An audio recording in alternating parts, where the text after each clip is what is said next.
Welcome back to Deck Tech for Decks. I'm your host Caleb. Today we're going to be talking about the modern day Power 9. We're going to be focusing specifically on the color white. So without further ado, here's a list of 9 cards that I think you could comfortably call today's modern Power 9 of white. For Commander, that is. Before we get into it, click on all those links in the description down below. You can get a free $15 whenever you click on that whatnot link. And additionally, you can get 10% off all of your Teferi library proxies whenever you use code DT4D. So super excited to announce I'm now partnering with Baron of Dice to bring your TCG accessories to the next level. These deck boxes are put simply just eye-catching. I'm obsessed with the leather exterior on these. It just makes the art look super unique, and that's what you're looking for whenever you're trying to show off your deck. The playmats are also super high quality. They have a non-slip backing along with hand-stitched edges featuring that eye-popping art drawn by legendary artists in the space like Ron Spencer. They're also giving me a 5% discount code for all of you guys in the audience. Again, thank you Baron of Dice for sponsoring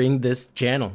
Now let's get right into the video. The first card we're going to talk about today, everybody knows it and everybody hates it. It's Drannith Magistrate. This is a 2 CMC creature that says your opponents can't cast spells from anywhere other than their hand. Now on top of just shutting off whole archetypes like casting from graveyard or exile, this also just shuts off your command zone. So not only can you not cast your commander, you can't cast anything from exile, anything from your graveyard. This card is just very salty to play against, but it's very good as well.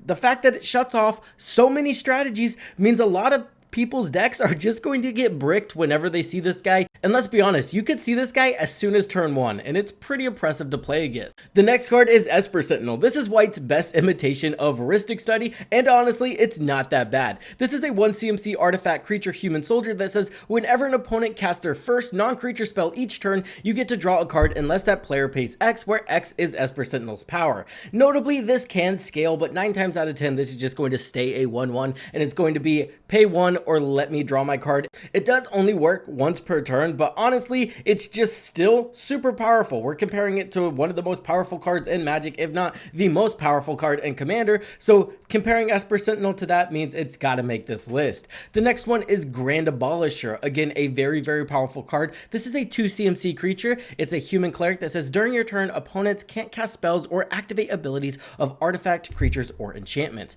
This essentially means my turn is my turn. You're not going to be able to counter my stuff. I'm just going to get to do whatever I'm trying to do, and 9 times out of 10 you're trying to win the game, right? So once this guy hits the battlefield, alarm bells are going to ring. But if he doesn't get removed, or if you're able to go ahead and cast him and he resolves on your turn, 9 times out of 10 you can win the game, and that's because of how powerful this card is. It's just going to allow you to do what you want.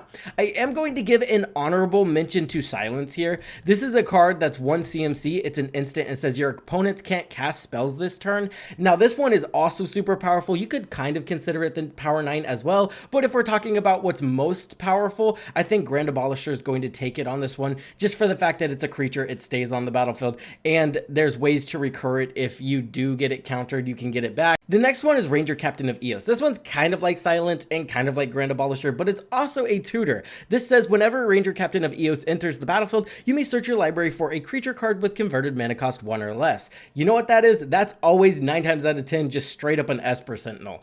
And then it says sacrifice Ranger Captain of Eos. Your opponents can't cast non-creature spells this turn. So not only does it tutor up another part of the Power 9, you get your card advantage with it, it can also help you protect your win and prevent your opponents from winning. That's a super powerful thing about Ranger Captain. This can also prevent your opponent from winning and allow you to protect your win at the same time. Same with Silence, but I think everything else still stands. Akroma's Will has won me so many games, it's not even close, and it's gotten to the point where I'm like, okay, this card is just broken. Now this is more on the casual side of things, but for 4 CMC, you get an instant that says choose one. If you control your commander as you cast this spell, you may choose both. Creatures you control gain flying, vigilance, and double strike until end of turn. Creatures you control gain lifelink, indestructible, protection from all colors until end of turn. So not only can this protect your creatures, it's also going to give them all of those broken keywords, and 9 times out of 10 this can result in you winning the game. They get evasion, they do double damage, they get to trigger all of their combat damage triggered twice. It's just an absolutely broken card. For only 4 CMC, this can be a very, very effective overrun in white, especially if you're playing a strategy that has already buffed up your creatures. I think it fits comfortably on the Power 9. This one's a little bit boring, but also just super consistent. It's Enlightened Tutor. It's 1 CMC and says search your library for an artifact or enchantment card, reveal it, and put it on top of your library. 1 CMC Tutor, imagine that, made it to the Power 9 list. Crazy. Our next card is also 1 CMC. It Swords the Plowshares. This has to be the most efficient removal spell in white, hands down. It's 1 CMC and says exile target creature. A controller gains life equal to that creature's power. Super broken here. The fact that it exiles is super notable. It's becoming more and more prevalent with all of the indestructible coming around, that just going to exile form of removal is just going to ensure that 9 times out of 10 you can just remove whatever you want. That's why Hexproof I think is getting a little bit more powerful in my opinion.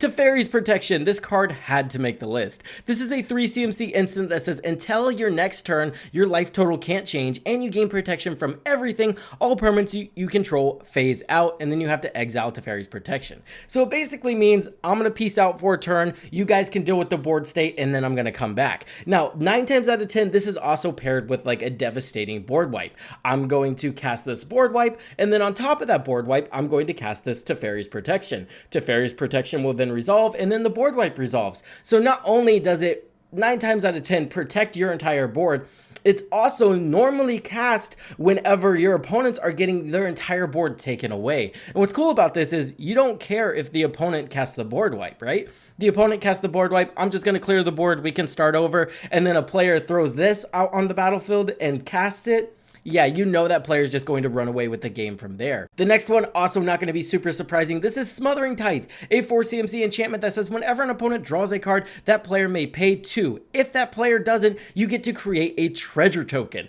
Absolutely broken. It's definitely not more broken than something like a Rhystic Study because cards are just infinitely more valuable than mana, depending on the commander, right? But 9 times out of 10, if this sticks on the battlefield, that player will end up winning the game just because of, again, the power of the card and the resources you're able to accumulate. You're talking about a minimum of 3 treasure tokens per turn that you're untapping with, and let's be honest, commander players love drawing cards. So honestly, I've had this untap with plus 10 mana, and that seems pretty normal, honestly. I do want to give one final honorable mention before I peace out. It's Serra's Ascendant. This is a 1 CMC creature human monk with lifelink, and as long as you have 30 or more life, Serra's Ascendant gets +5/+5 and has flying.